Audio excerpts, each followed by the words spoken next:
Hello everyone, welcome back. Again, my name is Ben Berlin. I'm the owner of Berlin Enterprises based out of Erie, Pennsylvania.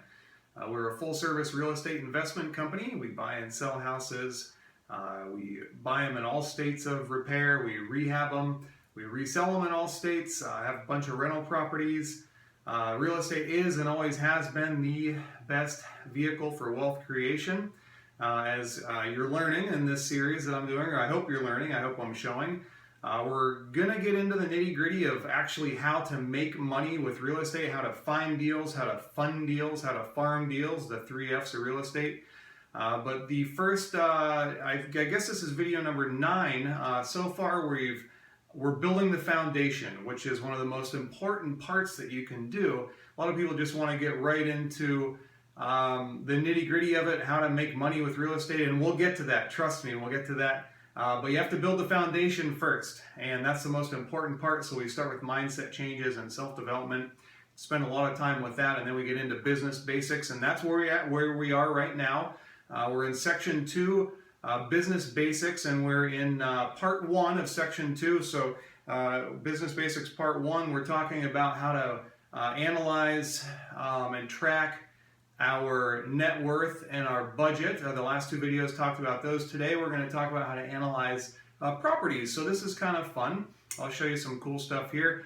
Today we're going to just analyze how to track the performance of a rental property, or how to project a rental property. I think if we have time, we might get in a little bit to how to analyze if you're going to do a rehab on a property. How to do that. We get into that a little bit later too, how to actually estimate rehab costs. This will just do an overview of the rehab.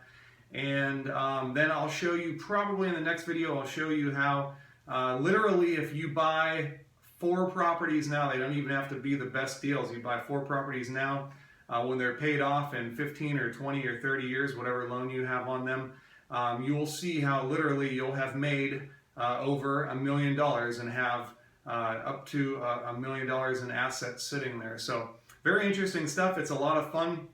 I hope you're enjoying this. Hope you're having fun along the way. And I also want to mention that this video, just as every other video, real time, no editing. It's just as if I were sitting here, you and me sitting here, going over this together, which, by the way, I do offer a one-on-one course. It turns into about 20 to 25 hours. Very intensive. There's a lot of fun stuff we do, and it's very fun. I mean, this stuff is supposed to be fun. It doesn't feel like you're working when you're having fun, and all things business to me are fun, and I hope they are to you also. But real estate's an incredible thing. I also have to mention a couple other things that you might be interested in. There is, I think, a massive potential in the disruption of the banking industry as we know it. There are cryptocurrencies. Some of you may have heard of Bitcoin. A lot of people made millions and millions of dollars on that. There is another one that I would love to talk to you about. I think there's massive opportunity there. And then another one, there's another business opportunity if you have good credit and credit cards particularly.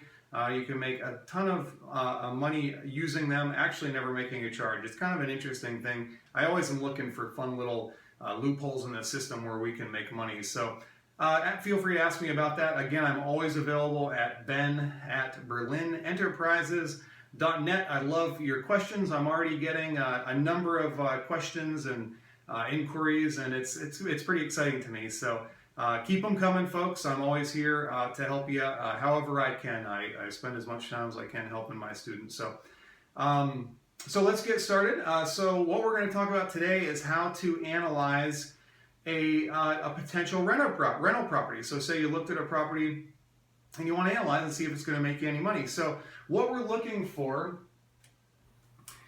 in a rental property is cash flow. And I want you to start thinking about things from a cash flow perspective, not necessarily an interest rate perspective, but a cash flow perspective. So you have to look at things as a business owner if you are going to be able to positive cash flow on a property. What do I mean by positive cash flow? I mean, is your income on a property going to surpass your expenses on a property in any given month? And so that's what we're going to that's what we're going to look at here. It's really pretty simple, but there are some things when I started, I neglected to include some expenses. I didn't think about some things. But that's what we're going to go over here, so you actually hedge yourself against expenses that you weren't expecting. So let's get started. So let's just say we're talking about a simple, doesn't matter. Let's say we're talking about a 4-unit building right here. So we have a 4-unit building.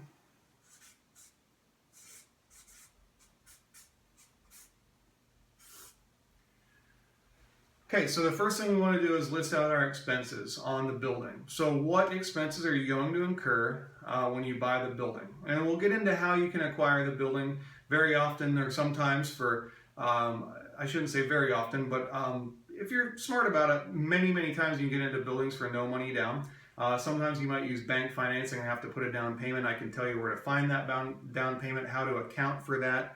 I'll touch on that in some later editions of this, but you have to consider all the expenses you're going to incur with that. But for this purpose, let's just say you were able to get the thing 100% financed. I don't want to confuse you too much. So let's just say you were able to finance the entire thing and you didn't have to come up with a down payment. You have no second mortgage payment or anything. So what's the first thing? Let's just say taxes.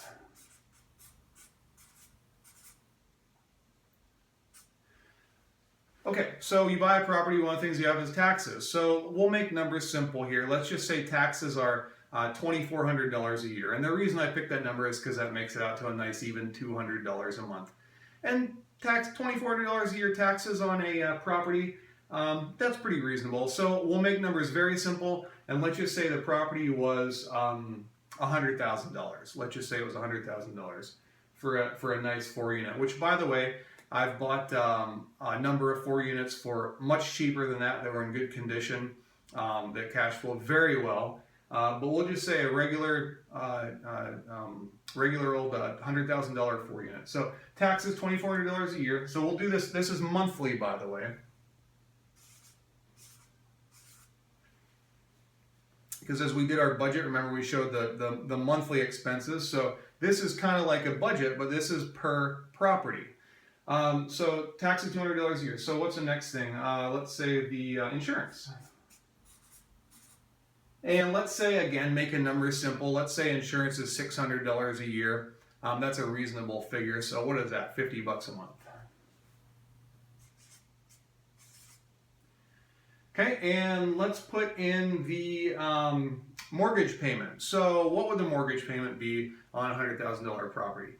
Well, this is where if you don't know exactly what financing you're going to get, of course you wouldn't know what the mortgage payment's going to be. But let's say the seller is financing it with no down payment. Remember, we said we'll assume we're financing the whole 100% of this deal. And where is my mortgage calculator here? Well, forget about the mortgage calculator. If you have an app on your phone or on your computer, you can just Google mortgage calculator and plug in $100,000. Let's say the owner carried it at 7% and based on a 20-year loan. I don't know exactly what that's going to come out to be, but let's say the payment on that is what would it be? Probably 7%, $100,000. Probably around $700 a month. Let's just say that.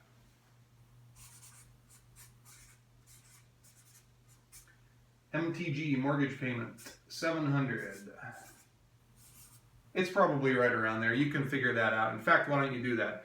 Figure out some different scenarios. So, all right. So, speaking of which, well, I'll wait for that. I'm going to get into something else here, but we'll wait for that in a minute. So, let's say, what other expenses might we have? Maybe in a 4-unit building, I would say typically the tenants would pay their own gas and electric, so you wouldn't have to worry about that. Maybe there's a common electric area, maybe the hallways and outside. Let's say there's a common electric area, so maybe there is a electric payment. We'll just group utilities together. We'll just say well, no, let's separate those out. I want to make this as clear as possible. So we'll say electric.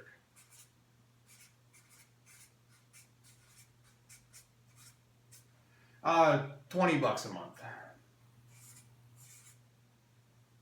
Gas. Let's say you don't pay any of that. Tenants pay all that. How about water, sewer, and garbage? WSG. Now I can tell you here in Erie and surrounding areas, it's a pretty safe bet to say that water, sewer, and trash are $50 per unit per month. That's pretty much what it averages out to be, $50 per unit per month. And remember, water adds up quickly, so always tell your tenants if there's a toilet running or something that they don't tell you about, that they're responsible for the bill. I had 2 times actually, well, multiple times I've had high water bills, but it was 2 times in a 1 month period. I had a $2,700 and a $2,200 water bill on a 4 and a 5 unit. I wasn't very happy about that at all. But so you definitely don't want a toilet running or you know, a faucet dripping. Always take care of that stuff. That's a side note. But water, sewer, garbage. So $50 per unit per month. What's that? $200 a month. Okay, what else might we have? So I can tell you from the beginning, when I first bought buildings, I kind of didn't take into account water, sewer, garbage. I don't know why. That just kind of, I don't know, it slipped my mind. I only thought of gas and electric. The other thing that I didn't take into account that you really should take into account, what other expenses might we have on a building? Well, repair and maintenance, right? Of course, there's always repair and maintenance you're going to have to put in things. So you know what? Instead of just owning a building and then having a big surprise when something needs repaired and, oh, where am I going to get this money? Well, you factor it right into your analysis of the property. Then it's very simple. So, R&M, repair and maintenance. Now, how do we figure that price? Well, we figure that as a percentage of what you have for rental income, okay? So let's say, so we'll already get to our rental income because it's a percentage of your rental income. So let's say each unit rents for $600 a month. That's pretty reasonable. So $2,400 is your rental income.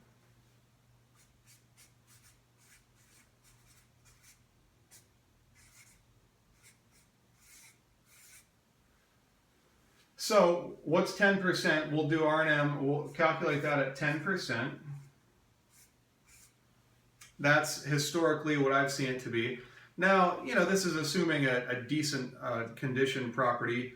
And if it's not decent condition, when you buy it, which very often is the case, we get deals because they're not the best condition. You know, you might want to put some money into it to bring it up to a decent condition, but we'll get into all that later. But this is assuming a decent condition property. A refrigerator goes, you need to buy a new one, or a furnace needs tuned up, or I mean, you run into all sorts of stuff. Windows get broken, or what, you know, whatever. But 10%. So that accounts for, you know, 10% monthly. What's that? $240 a month. That's a substantial expense. But so what does that give you in your budget per year? That's well, it's $2,400 plus $480, so $2,880, right? Annually that you have in your R&M budget. So if a year goes by and you don't have any repairs or maintenance, guess what? You just made an extra $2,800 or $2,880. But when we put it in here, we're accounting for that. So that account, your business account, is building, because we're accounting for this. And you're only going to withdraw the net income, which we'll show down here. You're only going to take that as a salary every month. But so 10% of $2,400, $240. And what else? What's the last thing that you have to account for? Vacancy. You're always going to have vacancies, right? It happens. It's inevitable, and you try to minimize them. But what I've found historically to be pretty accurate is a 6% vacancy rate. So that accounts for, if it's 6%, what would that be? I'll do a quick calculation here. Vacancy, 6%, I'll grab my calculator. 0.06 times 2,400, 144.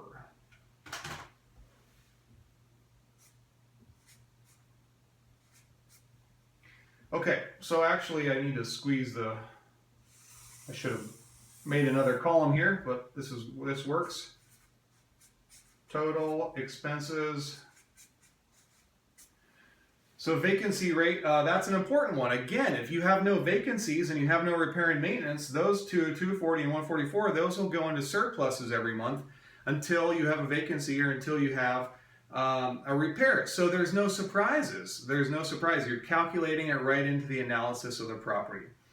So what does this add up to? I'll just use a calculator to prevent errors. 200 plus 750 plus 20 plus 200 plus 240 plus 144 equals 1554. So is that right? Yeah, it's got to be right. It's 950, 970, 1170, 1270, 1370, 1410, 15. Yeah, 1554.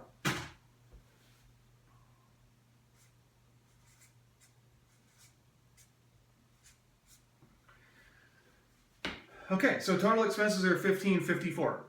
So you have, what are fixed expenses? This is going to be a fixed one. That's not going to change, right? This is going to be a fixed one. That's not going to change.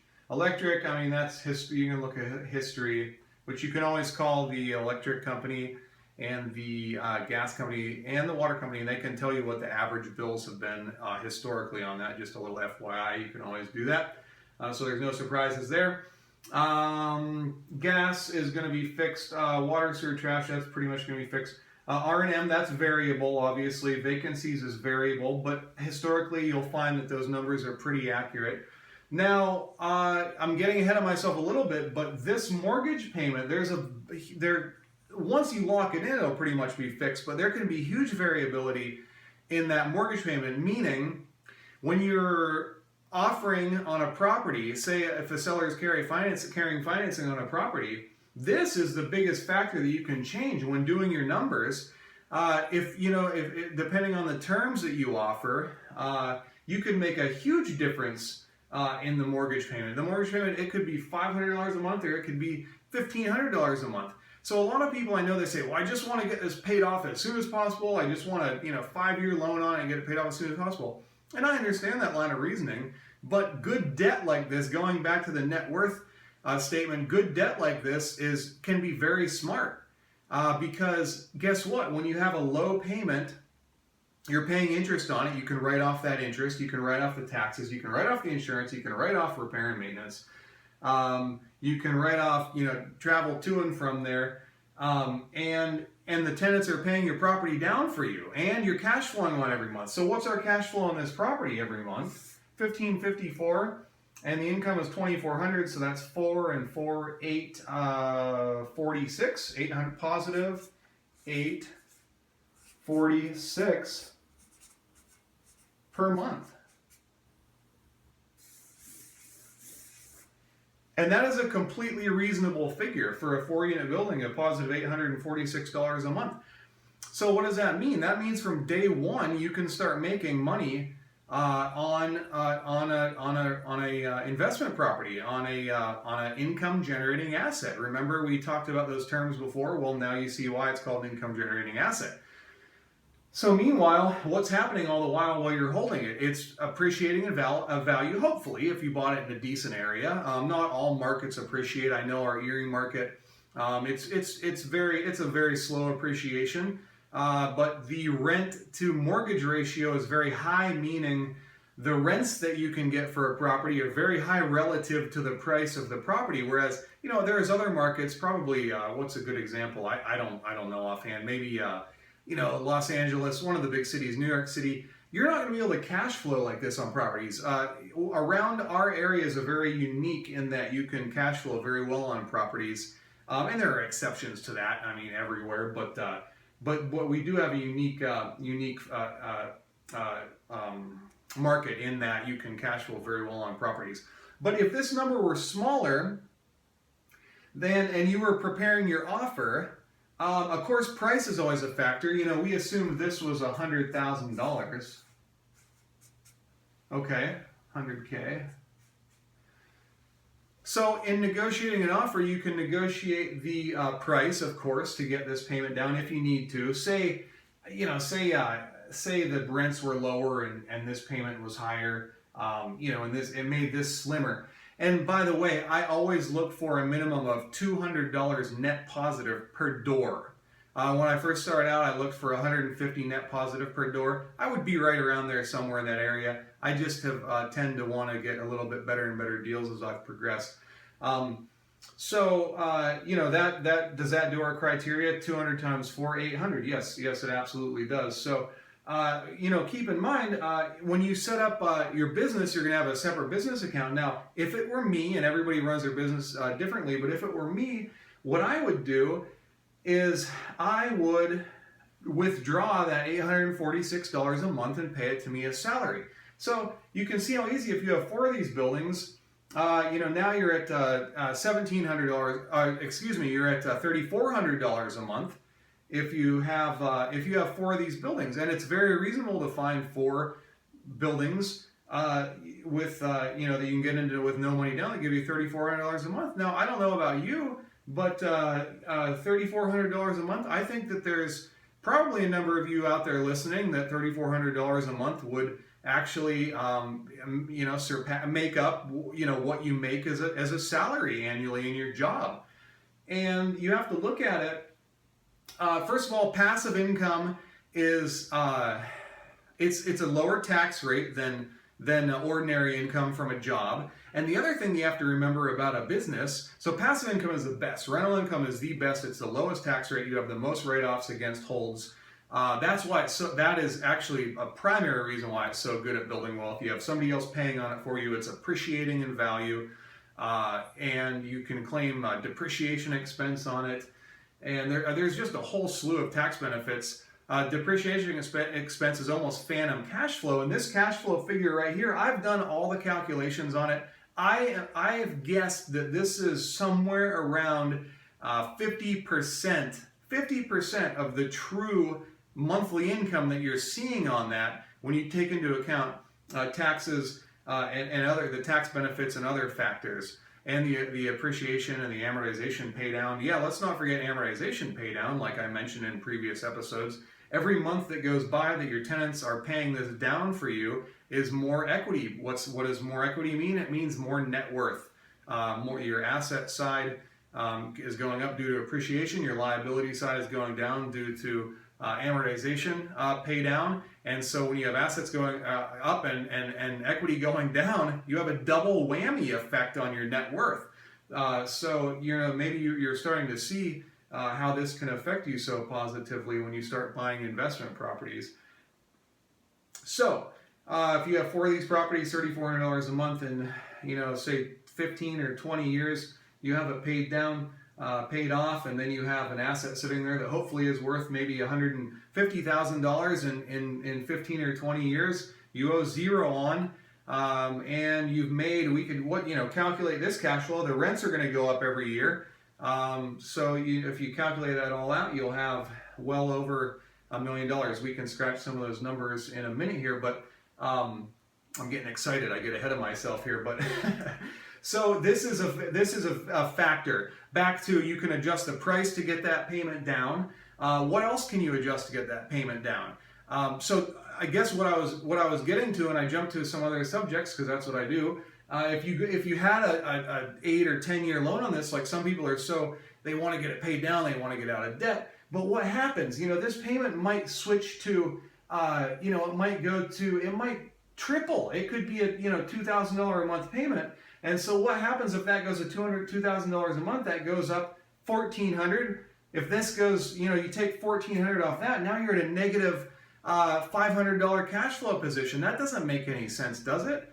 So if you have negative $500 for 10 years, what's that? Negative 500 times 1 year times 12, that's a $6,000 loss in 1 year. And then times 10, that's a $60,000 loss. The whole time you hold that until it's paid off, and then you have a $150,000 asset sitting there. So you lost $60,000 in negative cash flow over 10 years, right? And then you have a property, let's say, that's worth $150,000 after 10 years.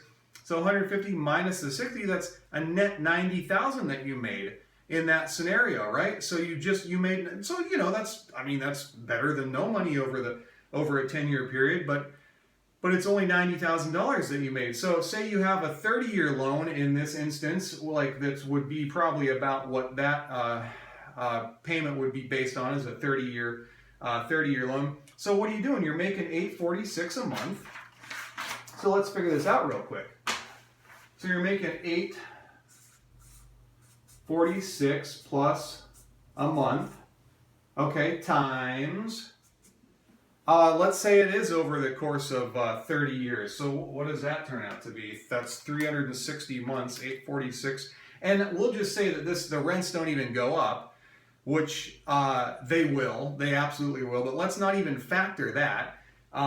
So what's taxes? They could go up a little bit. Maybe that offsets some of the rents. Insurance, that could go up a little bit. I mean, some of the utilities could go up a little bit, but I think the rents, honestly, I think the rents would more than offset that.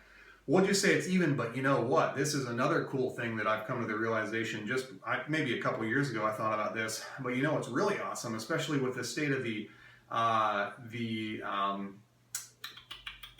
monetary base and the inflation that's going on in the United States today. And don't think the United States is immune from that. I mean, the real inflation figures are staggering. The base money is, I don't know exactly the figures, but probably 10 to 20 to 30 times more than it was just 10 years ago, but we don't really see those real figures. They don't really publicize those. But what that means is that's inflation, and there's been other monetary policies that have been put in place so we don't actually see the inflation. What I'm getting at is what's awesome is when you lock in a fixed interest rate loan for 30 years, guess what? Everything else, a gallon of milk, maybe it'll be, maybe in 25 years it'll be $20. It's very possible. Maybe a gallon of gas will be $20 for a gallon of gas. And, everything is just hyperinflated. It might even be more than that. We don't know what's going to happen. I mean, of course, wages are going to also, maybe not proportionally, but they're going to be higher in the future. I mean, they almost have to be, maybe not proportionally higher as the inflation rate, but they will be higher. But guess what? That mortgage payment, that $700 mortgage payment, that's going to be the same. So when you lock in those mortgage payments on properties, it's amazing. You might be able to pay it off if we see hyperinflation, which I'm convinced that we will at some point.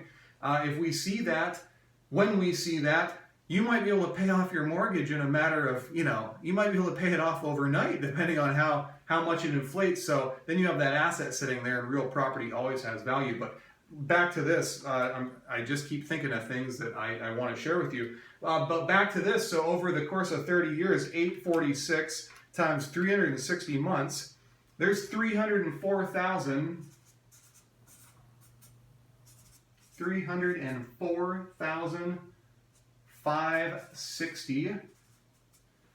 So look, you made $304,000, $304,560 in cash flow alone over the course of 30 years, okay? What happens after 30 years, assuming that was a 30-year loan? That $700 payment goes away, so our cash flow goes from 846. Cash flow goes from 846. If you knock away this $700 payment, now it's $1,546 after the mortgage is paid off.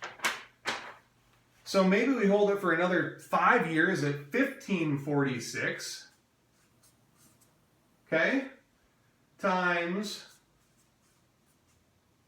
60 months. So 1,546 times 60. 92,760. So you made another almost $100,000 in the next 5 years after that's paid off. So you've already made almost $400,000, say, and it's over 35 years, but we could just as easily say that that payment was a 20-year loan or a 15-year loan. The numbers would be a little bit different or smaller, but so you've already made that. So guess what? Now you have a property worth $150,000. I mean, I'm just kind of pulling that number out of thin air, but that's probably a reasonable number. So now its value equals $150,000. And then, so you can sell it at that point. So that one deal just made you over $500,000. And then we're not even counting the tax benefits, the reduction in tax liability. And remember, I said that literally I think that this number is about 50% of the true monthly income. So if we double that, then that becomes truly $600,000, and then this number, it wouldn't be quite as much because you wouldn't have the write-off and the interest, but that could almost double also. So then what happens? So you've made $400,000 here. If you don't want to sell it, the problem with selling a property is you no longer have an income-generating asset, right? So if you don't want to sell it, then guess what? This is even cooler. You can pull a new loan out on it. So say the bank will loan you even 75% loan to value, which, what's 75% of 150? 100 and, what is that? I don't know. It should probably simple. It's slipping my mind right now. 112.5.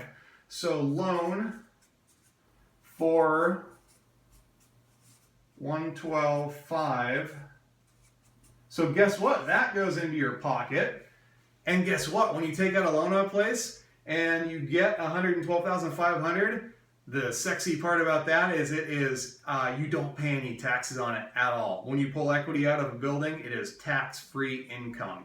If you were to sell that building, you would pay a capital gain tax on it because it would have already been depreciated over those 30 years. You would pay a capital gain tax on the $150,000 sales price. So you'd end up with, I don't know what the current rate is. I think it's 15% capital gain tax. So whatever that would calculate out to be, this is tax-free income. And then, then you're still cash flowing on it. So you can see how literally you have a few of these properties, just a few of them, and it could, it could make you a millionaire. I mean, it easily could, just 3 or 4 or 5 of these properties.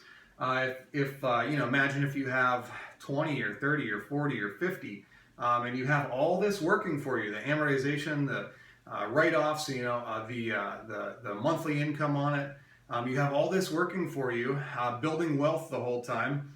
And then, you start throwing some rehabs and fix and flips into the mix, and you get 20 and 30 and 40 and 50 and $60,000 chunks. When you sell these properties, it's just unbelievable what real estate can do for you. So I guess we're well over limit today. We're at 32 minutes. That's all I want to share with you today. Hopefully you enjoyed it. And again, if you have any questions, ben@berlinenterprises.net. I am always happy to help however I can. Again, Ben Berlin, ben@berlinenterprises.net. Hope you enjoyed today, video 9, and I look forward next week to going over video 10. We can analyze how to calculate a flip, and there's some costs in there that you want to factor that you might not always think about, and that's very often how people get burned. So we'll talk about that. And at the end of this section, I'll give you some recommended further actions and readings and other material to go over. And until next time, folks, thanks again. Here's to your success.